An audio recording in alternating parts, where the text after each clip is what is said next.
গাজায় যুদ্ধবিরতির মধ্যেই লেবাননে হামাস কমান্ডারকে হত্যা করল ইসরায়েল।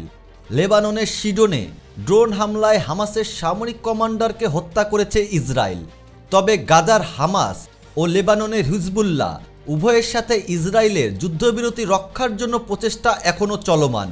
হামাস কমান্ডারকে হত্যার পরও ট্রাম্পের বিশেষ দূত স্টিভ উইটকফ বলেছেন যে ইসরায়েল হামাস যুদ্ধবিরতি এখনও বহাল রয়েছে।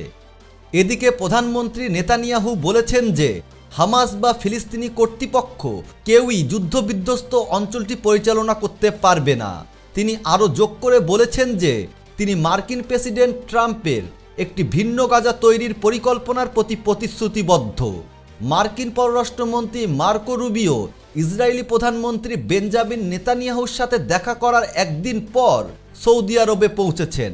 তবে মার্কিন পররাষ্ট্রমন্ত্রী মার্কো রুবিও গাজা থেকে ফিলিস্তিনিদের জোরপূর্বক উচ্ছেদ করার ট্রাম্পের পরিকল্পনাকে স্বাগত জানিয়েছেন।